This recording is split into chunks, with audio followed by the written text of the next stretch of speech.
Dr. Amanda Mitchell hadn't slept in 72 hours. The coffee on her desk had gone cold. Again, but she barely noticed as her eyes remained fixed on the quantum detection array's holographic display. 3 unknown objects had just appeared beyond Mars' orbit, and they were unlike anything humanity had ever encountered. Dr. Mitchell, her AI assistant ARIA, spoke with calculated calm. The objects have begun accelerating toward Earth at 0.15 C. Energy signatures suggest weapons charging. Amanda straightened in her chair, her exhaustion evaporating instantly. 20 years of preparation, simulations, and contingency planning had led to this moment. She'd written her doctoral thesis on this exact scenario. First contact protocols. Preparing for hostile intelligence. Most of her colleagues had called her paranoid. Now she wished she had been wrong. ARIA. Initiate silent shield protocols. And get me the president. The Pentagon's underground quantum communication center erupted into controlled chaos. Military personnel rushed between stations as Amanda's credentials flashed across every screen. As head of NASA's newly formed Sinological Defense Division, she now had unprecedented authority. Authority granted by laws written because of her warnings. Dr. Mitchell.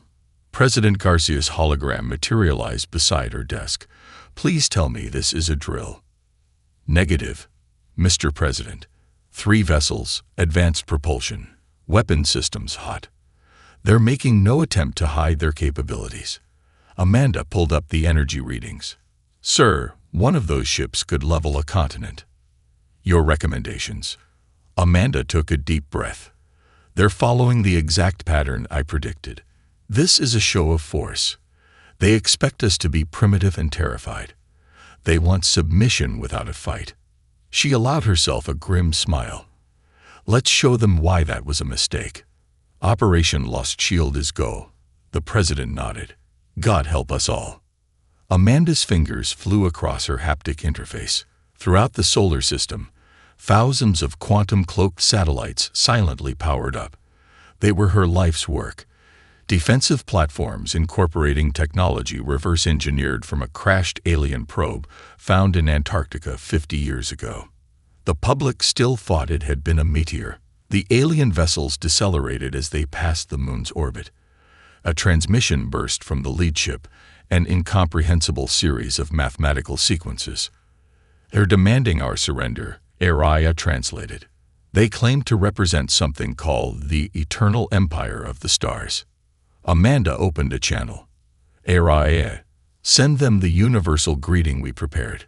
Let's see if they appreciate the irony. The message was simple, a sequence of prime numbers, followed by a single word in their own language. No. The lead ship's energy signature spiked. Amanda didn't hesitate. Execute Lost Shield Alpha through Delta. 4 cloaked satellites simultaneously dropped their quantum fields. Before the Imperial ships could raise their shields, concentrated beams of exotic particles, technology the Empire thought impossible for primitives to possess, struck 2 of the vessels. The ships didn't explode. They simply ceased to exist. Their matter converted to energy in a brilliant flash that briefly outshone the sun. The 3rd ship, perhaps realizing the magnitude of their mistake, attempted to retreat. Its engines flared as it began acceleration. But in its panic, the crew made a critical error. They didn't account for their damaged shuttle, which had been hit by debris from its destroyed companions. The shuttle, tumbling out of control, would crash in the Mojave Desert within hours. Dr. Mitchell, Araya announced, the surviving vessel has jumped to FTL. They're gone. Amanda finally allowed herself to slump in her chair. Araya, send word to all stations. Recover that shuttle. Every piece of technology on board is vital now. She picked up her cold coffee, grimacing at the taste. And get me fresh coffee. Something tells me I won't be sleeping tonight either. The first battle for Earth's independence had lasted less than 3 minutes. Humanity had won. But Amanda knew this was just the beginning. Somewhere out there, an empire had just learned that humans weren't the primitive species they'd expected to find. They'd learned it the hard way. Imperial High Commander Zextol's tentacles writhed in agitation as he watched the interrogation through quantum glass. The human, this Colonel Jack Reynolds, should have broken hours ago. Every species had its breaking point. It was simply a matter of finding the correct combination of physical and psychological pressure. But this one was different. He was laughing. "You know what's funny?" Reynolds asked, blood trickling from his split lip. His restraints, designed to hold creatures 3 times stronger than humans, creaked as he shifted. "Back home, we've got training programs tougher than this. We call it SERE school. Survival, evasion, resistance, and escape."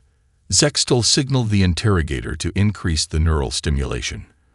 Reynolds's body convulsed, but the smile never left his face. "Sir," Sub-Commander Vix approached with a data slate, "the neural scans are disturbing. During combat situations, their synaptic response time increases by 300%. It's as if their entire species evolved to become more efficient when threatened." "Impossible." Zextol grabbed the slate. "No species can." He stopped, mandibles clicking in disbelief. The data didn't lie. These humans didn't just fight well. They were literally built for it. "There's more," Vix continued. "We found traces of artificial stimulants in his bloodstream. They deliberately poison themselves to stay alert. And their entertainment broadcasts, they spend their leisure time imagining conflicts. They call it action movies." Reynolds's voice carried through the quantum glass. "You folks really don't understand what you've started, do you? Humanity's been dreaming about this moment for centuries. Every way you might fight us, we've already imagined it. Every trick you might try, we've seen it in our stories. Hell, half your technology looks like stuff from our science fiction shows." Zextol was about to order another round of questioning when the alarm shrieked. The lights dimmed to emergency red. "Sir," a guard burst in. "The human, he's gone." "What? How?" Zextol rushed to the interrogation chamber. The restraints hung empty, and on the wall, drawn in what appeared to be the human's own blood, was a crude circular symbol, 2 dots, and a curved line forming what he would later learn was called a smiley face. Security footage revealed the impossible. During the power fluctuation caused by the neural scanner, Reynolds had dislocated his own thumb to slip the restraints, a technique that should have been agonizing. He had then manipulated the guard rotation patterns, which he'd memorized despite being subjected to consciousness-altering drugs. "Sir," Vix's voice shook, "he's taken an Obsidian-class stealth ship." The implications hit Zextol like a gravity wave. Not only had a single human escaped their most secure facility, but he'd also stolen their most advanced scout ship, one loaded with Imperial military secrets. Hours later, Zextol faced the Imperial Council through quantum projection. His report was met with skepticism until he shared the neural scan data. "These humans," he concluded, "they're not just dangerous because of their technology. They're dangerous because they've spent their entire history preparing for this moment. Every human child grows up imagining battles among the stars. They call it playing space pirates." "Surely you exaggerate," one council member scoffed. "The escaped prisoner left us a message," Zextol continued. "He accessed our historical database before leaving. His words, 'Look up Earth year 1776. That's what happens when you try to control humans, and we've gotten a lot better at revolution since then." The council chamber fell silent as the implications sank in. These humans hadn't just defeated their initial contact force. They'd been waiting for it, preparing for it, perhaps even hoping for it. "Recommendations?" the High Counselor asked. "We should," Zextol began, but a noob alarm cut him off. "Sir," Vix interrupted, "we're detecting quantum signatures, thousands of them. Human ships using our own stealth technology against us. They're everywhere." Zextol realized, with growing horror, that Colonel Reynolds' escape hadn't been an act of desperation. It had been a declaration of war. Major Diana Thompson should have been terrified. The Empire's 13th Fleet, 1,000 ships strong, had just emerged from hyperspace near Jupiter. Instead, she allowed herself a small smile as she studied the holographic display in Cheyenne Mountain's Quantum Command Center. "They're following the exact approach vector we predicted," she announced to the assembled military leaders. "Admiral Mason, Trojan Horse is in position." "Confirmed, Major." Admiral Mason's voice crackled through quantum comm from his position near Europa. "Though I still say letting them pass Jupiter's orbit uncontested is a hell of a gamble." "That's why they'll fall for it," Diana replied, her fingers dancing across the tactical display. "The Empire's tactical doctrine is based on overwhelming force against visible threats. They've never fought an enemy that thinks like us." For 6 months, they'd prepared this trap. While the Empire had been reeling from Colonel Reynolds' escape, humanity had been busy. The derelict satellites scattered throughout Jupiter's moons weren't debris. They were automated factories, continuously producing stealth fighters using technology from the captured Imperial shuttle. "Enemy fleet advancing at standard combat speed," Araya announced. "They're launching probe drones." Diana watched the Imperial fleet's formation. It was perfect, textbook even, exactly what their simulations had predicted. The Empire's military relied heavily on AI-driven tactical analysis, which made them devastatingly efficient, but also predictable. "Major," a young lieutenant called out, "we're intercepting their communications. They're laughing at us. They think we're cowering behind Mars." "Let them laugh," Diana said. "Admiral Mason, status. All units in position. Ready on your mark." Diana took a deep breath. This moment would either go down in history as humanity's greatest victory or its last stand. She touched the quantum comm panel. "All commands, execute Operation Trojan Horse. Authorization code, Odysseus." Across Jupiter's system, thousands of seemingly dead satellites suddenly hummed to life.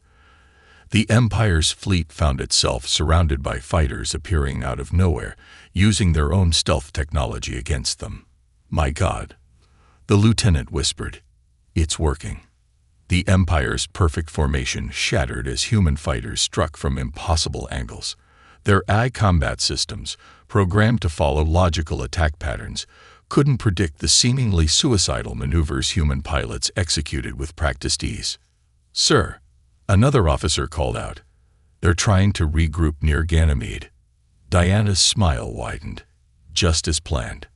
"Admiral Mason, Phase 2. The true beauty of humanity's trap revealed itself. While the Empire's fleet had been focused on the fighters, they'd missed the real threat. Ganymede's surface erupted as hidden missile silos, built over the past 6 months, launched their payloads. "Ma'am," Araya reported, "enemy ships are attempting to jump to FTL." "Not this time," Diana muttered. "Execute quantum field suppression." The stolen Imperial technology, modified by human engineers who'd ignored the impossible, created a localized field that prevented FTL travel. The Empire's fleet was trapped. "This is Major Thompson to all Earth forces," she broadcast. "Remember your training. Remember what we're fighting for. Every ship we destroy here is one less that can threaten Earth or any other free world." The battle raged for hours, but its outcome was never in doubt. Human pilots, trained in simulator programs that made the impossible commonplace, danced through the chaos. Imperial ships, unable to adapt to human unpredictability, fell one by one. When it was over, the space around Jupiter was littered with the wreckage of the Empire's mighty 13th Fleet.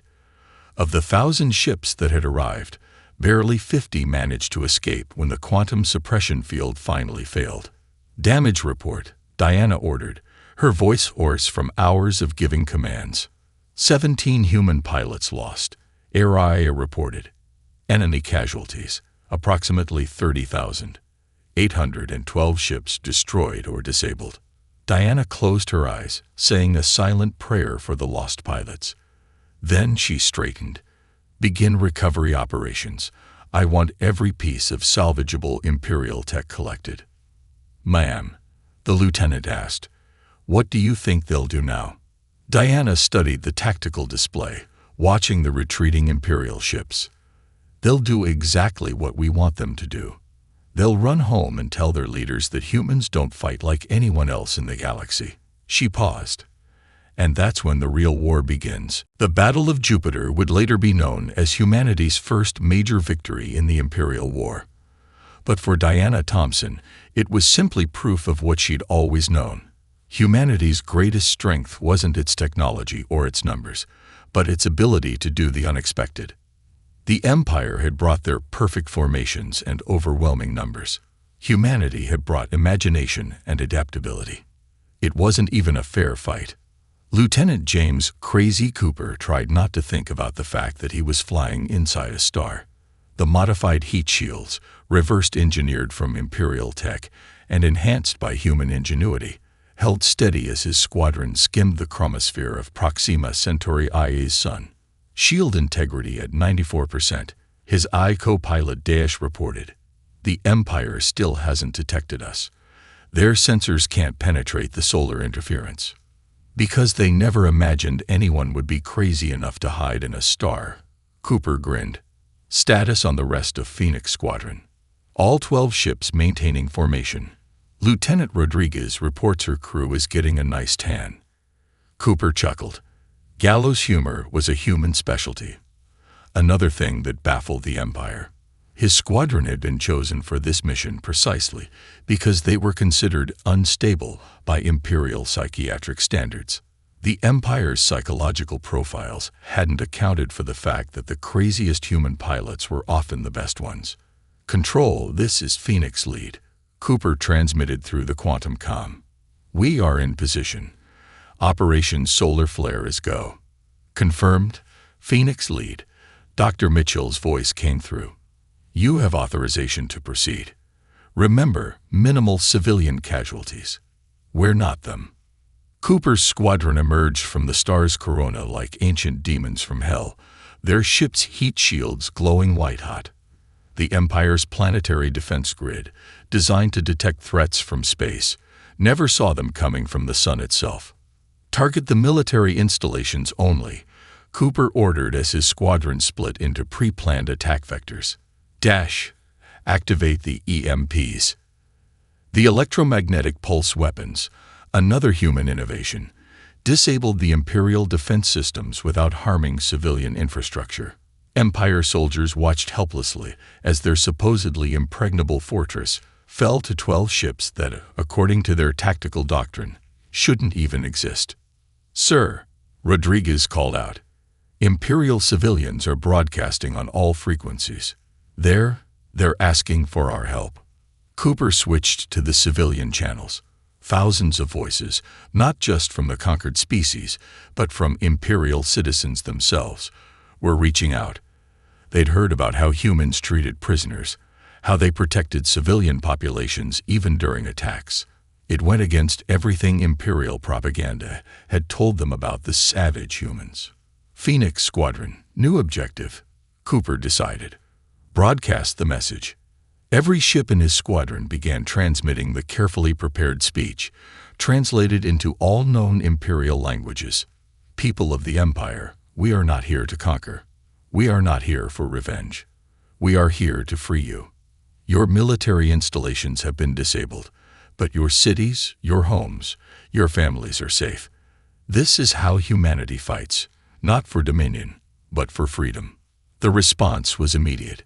Imperial citizens, many of whom had never questioned their government's authority, began sharing information about military targets. Subjugated species staged coordinated uprisings. What had been planned as a surgical strike became a full-scale revolution. "Control, this is Phoenix Lead," Cooper reported.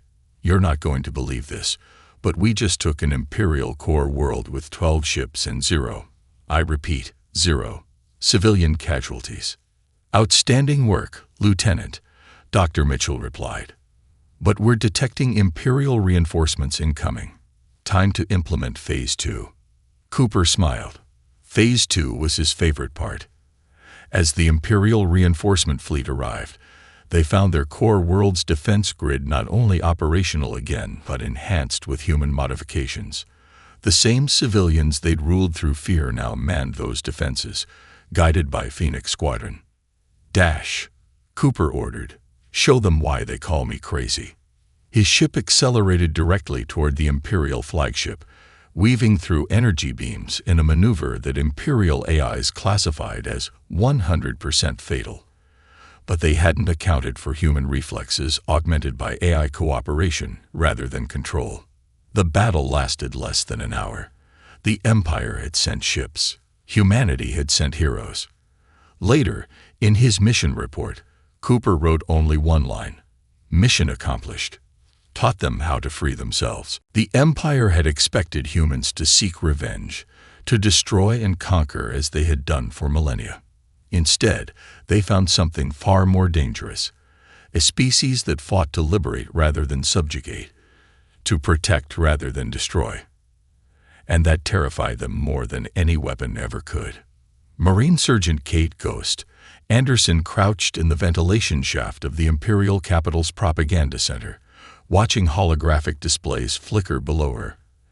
After 3 weeks of infiltration, surviving on recycled air and stealth suit rations, she was finally in position.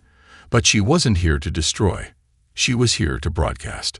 Ghost to mind-break control, she whispered into her quantum comm. "I'm in position. You won't believe what these guys consider entertainment. Lot of interpretive tentacle waving." "Focus, Ghost." Dr. Mitchell's voice came through. "Is the package ready?" Kate patched into the Imperial Broadcasting Network using techniques developed by teenagers who'd once hacked their school's AI systems for fun. The Empire's unbreakable encryption crumbled against human ingenuity and what Kate called good old-fashioned digital lockpicking. "Package is hot," she confirmed. "Beginning upload of Operation Mindbreak. Let's show them what real entertainment looks like." The first broadcast began with Apollo 11's moon landing. The Empire's citizens watched in confusion as a primitive species took its first steps into space. Then came the Wright brothers, the first nuclear test, the Mars landing. Humanity's relentless march toward the stars.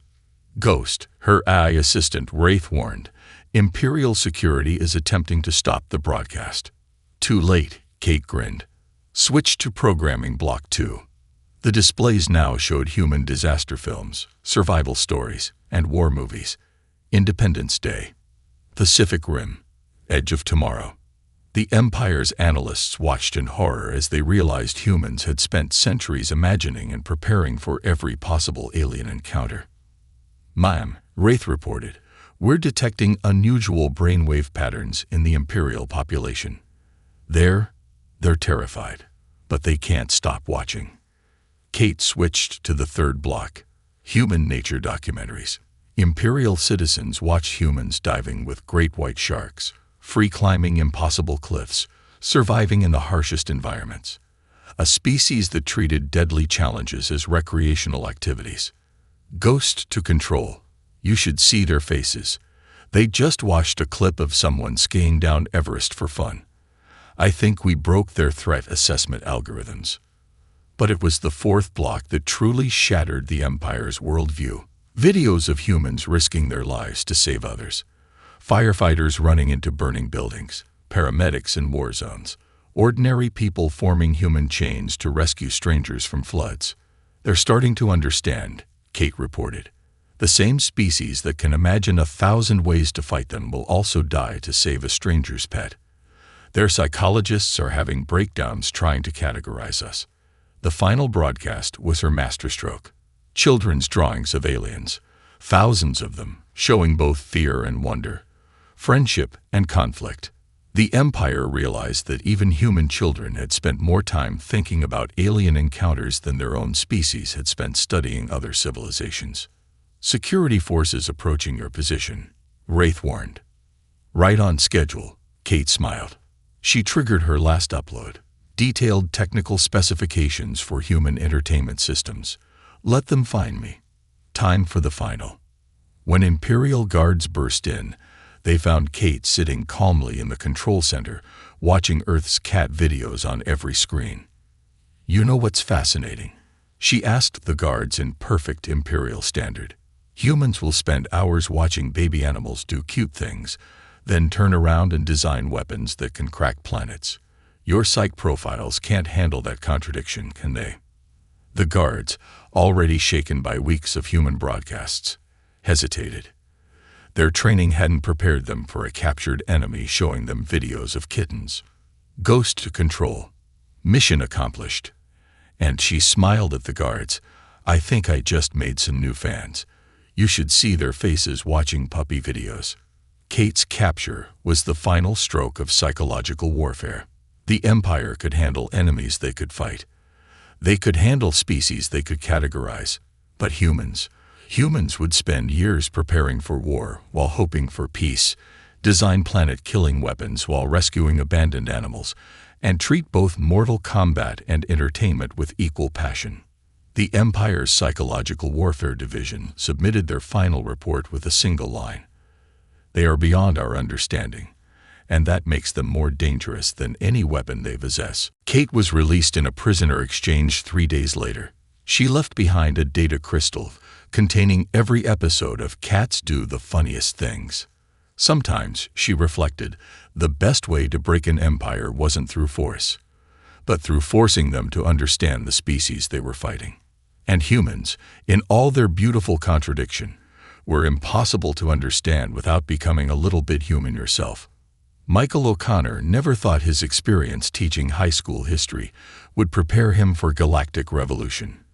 Yet here he was, standing before representatives of 17 subjugated species in a hidden asteroid base, teaching them about the American Revolution.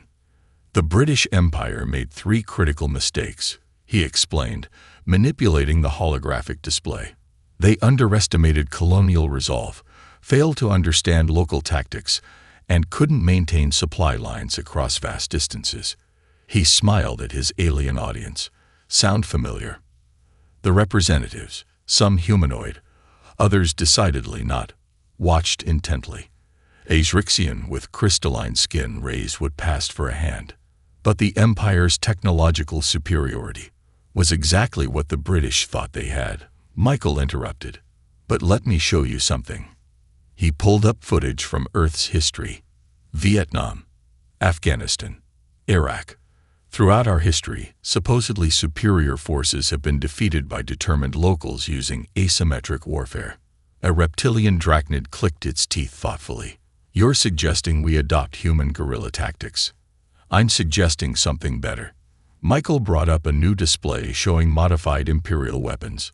"We're giving you the tools and tactics to fight your own way."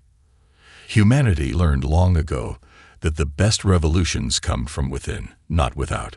The room erupted in excited chatter as human technical advisors began distributing quantum tablets containing centuries of Earth's military history, adapted for each species' unique capabilities. "Mr. O'Connor," his AI assistant Seiji whispered through his earpiece, "Imperial deep space sensors detected 3 minutes ago. We have 20 minutes before they find us."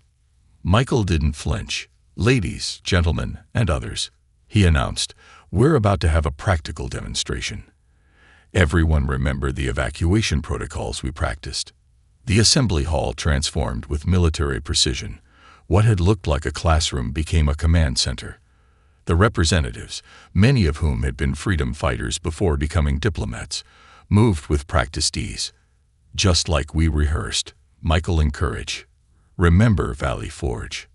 The Imperial Strike Force arrived to find an empty asteroid. But by then, the revolution had already spread. Across 17 systems, carefully planned uprisings began simultaneously. Imperial governors found their subjugated populations using modified human tactics adapted for their own physiologies and environments.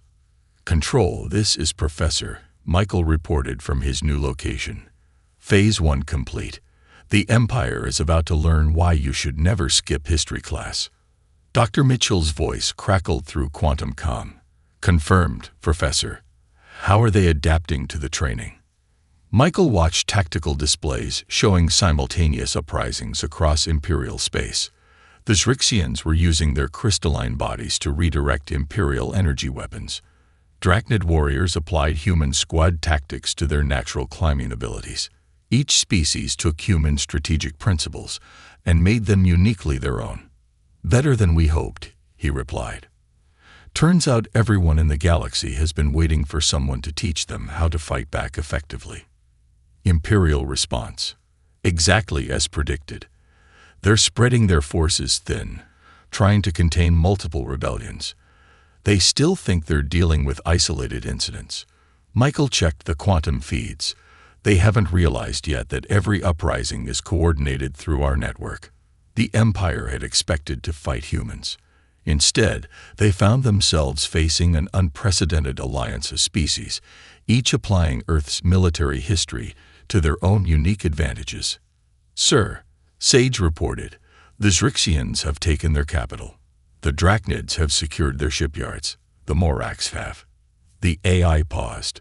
"Sir, they're singing something called La Marseillaise in their native tongue." Michael laughed. Of course they were. Revolution, it seemed, spoke a universal language. His quantum tablet lit up with reports from across Imperial space. Former slaves becoming citizen soldiers, occupied worlds declaring independence, species that had been enemies under Imperial rule now fighting side by side, using strategies learned from Earth's own hard-won freedom. "You know what the Empire's biggest mistake was?" he transmitted to all Allied forces. "They thought they could keep worlds enslaved forever. But humanity knows better. We know that the desire for freedom is universal. And now, thanks to them, the whole galaxy knows it too." The Empire had created an interstellar network of subjugated worlds. Humanity showed those worlds how to turn that network into something else entirely. A revolution that would shake the stars themselves. Time for the next lesson, Michael announced to his scattered students across the galaxy. Today's topic: how to write a Declaration of Independence. Dr. Robert Bob Walker carried no weapons as he walked into the Imperial High Council chamber. He didn't need any. The small quantum box in his hands was more than enough to make the most powerful beings in the galaxy tremble. "Greetings," he said casually, as if he hadn't just breached the most secure facility in Imperial space. "I believe it's time we had a chat about the future, or whether the Empire would like to have one." The High Counselors, their tentacles writhing in agitation, watched as Imperial guards surrounded him. Their weapons, Bob noted with amusement, were shaking slightly. "How dare you?" the Grand Counselor began. "Enter uninvited," Bob finished, setting the quantum box on the central table. "Actually, you'll find that 17 newly independent systems have just recognized me as their diplomatic representative. According to your own laws, that gives me the right to request an audience." He smiled. "I just chose to skip the waiting period." "You're behind the rebellions," another counselor accused. "No, you did that yourselves. We just taught them how to succeed." Bob activated the quantum box. A holographic display filled the chamber, showing stars going dark. "But that's not why I'm here. I'm here to show you something that should terrify you more than any rebellion." The hologram zoomed in on a demonstration conducted in deep space, a micro-singularity weapon collapsing an uninhabited system. "Engineered black holes," Bob explained. "Perfectly controlled, perfectly targeted. We developed them by accident while trying to understand your FTL technology. Funny how human curiosity works, isn't it?" The chamber fell silent. Even the guards lowered their weapons, transfixed by the display of power that violated their understanding of physics. "Your species is insane," the Grand Counselor whispered. "No, we're human. There's a difference." Bob deactivated the hologram. "We're the species that split the atom to understand it, then immediately worried about what that understanding could do. We're the ones who looked at the stars and dreamed of both reaching them and protecting ourselves from them." He placed a second quantum box on the table. This one projected a different kind of document.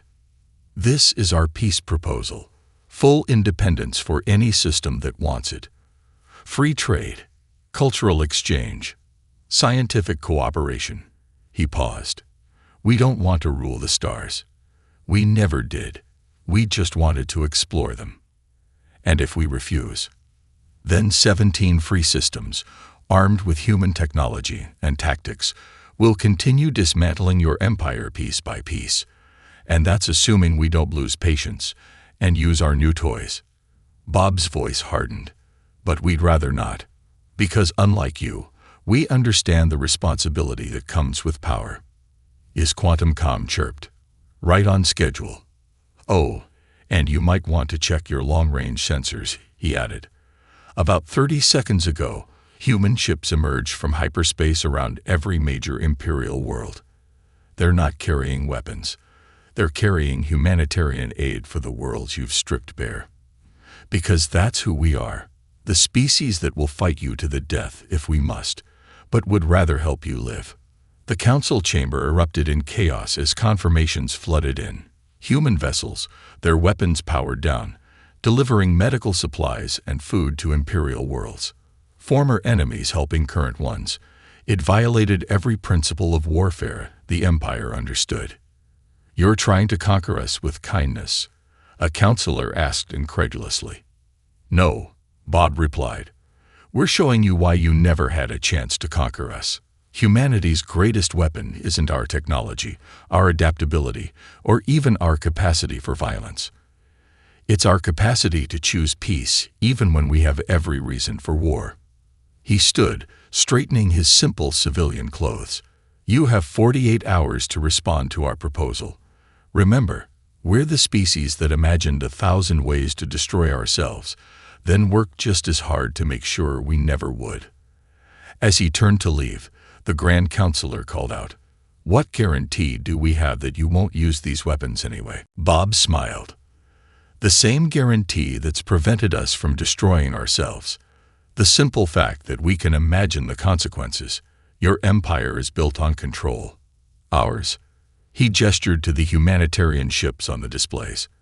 Ours is built on choice. The empire had finally met its match, not in humanity's capacity for war, but in its capacity for peace, and that more than any weapon, would change the galaxy forever. Admiral Sarah Hayes stood on the observation deck of the Earth ship Democracy, watching representatives from 30 former Imperial worlds file into the Great Hall of Concordat Station. The space station, built through a collaboration of human and alien engineering, hung in neutral space between Earth and the former Imperial capital. Quite a sight, isn't it? Dr. Mitchell joined her at the window. 3 months ago, these species were trying to kill each other. Now they're writing a galactic constitution together. Sarah nodded, remembering the battles that had led to this moment. Did you ever think, when they first appeared over Mars, that it would end like this? With humans teaching a galactic empire about democracy? Amanda laughed. Actually, yes. It's the most human outcome possible. Below them, the former Imperial High Council members, stripped of their absolute authority, but given a chance to help build something new, sat alongside representatives from worlds they had once subjugated. Human diplomatic advisors, historians, political scientists, and yes, even high school teachers, guided discussions about checks and balances, separation of powers, and inalienable rights. Admiral, Araya announced, the Zrixian delegation is requesting your presence. They're having trouble understanding the concept of judicial review. Tell Michael O'Connor to explain Marbury v. Madison again. Sarah smiled. Some concepts transcend species. The station's quantum sensors suddenly pinged. A massive fleet had just emerged from hyperspace. But there was no panic. The ships, representing every species in the new alliance, had arrived for the signing ceremony. You know what amazes them most? Amanda asked, gesturing to the alien delegates below. Not our technology, not our tactics, not even our weapons. It's the fact that we spent centuries imagining first contact scenarios, preparing for both war and peace, yet never lost our hope for the latter. Sarah's quantum comm chirped. Lieutenant Cooper's face appeared in miniature. Admiral, Phoenix Squadron is in position. The honor guard is ready for your signal. Very good, Lieutenant. And how are our former Imperial friends adapting to human-style flight training? Surprisingly well, ma'am. Turns out other species can learn to be crazy pilots too, once you teach them to trust their instincts over their computers. The ceremony began with a display that would have been impossible months ago. Fighters from every species, led by Phoenix Squadron, performing synchronized maneuvers around the station. Former enemies flying in perfect harmony, their contrails painting a new constellation against the stars. Sarah took her place at the podium, facing the assembled representatives of what was about to become the Galactic Concordat. She saw Colonel Reynolds, now a diplomatic attaché, giving a thumbs up to some Drachnid allies. Kate Anderson was teaching a group of Imperial security officers about human entertainment broadcasts, and Bob Walker sat with a group of alien scientists, already planning joint research projects that wouldn't involve weapons. When humanity looked to the stars, Sarah began, we imagined countless futures.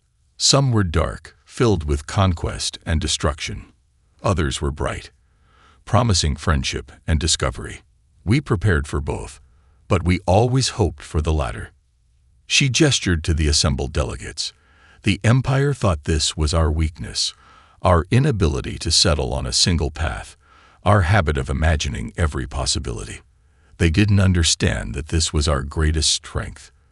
We faced the universe not with a single plan, but with the ability to adapt to any situation while holding on to our fundamental values. The signing began. One by one, representatives from 30 worlds affixed their signatures, or equivalent marks, to the Galactic Concordat. The Empire officially ceased to exist, replaced by something unprecedented, a democratic federation of free worlds. Let history record, Sarah concluded, that humanity's first major action on the galactic stage was not to conquer, but to liberate. Not to destroy, but to build. Not to rule, but to teach. As celebrations erupted across 30 worlds, the Empire's classified archives were updated one final time. Humanity, a species that defies classification, approach with both caution and hope. They are neither saviors nor conquerors, neither angels nor demons. They are simply human. And that makes them the most remarkable species in the galaxy. The stars themselves seemed to shine brighter that day, as if approving of this new chapter in galactic history. Humanity had faced its first interstellar crisis, not with pure force or pure diplomacy, but with something uniquely human, the ability to imagine and create a better future, even in the darkest of times. The warning to flee had become an invitation to stay, grow, and build together. That was the most human victory of all.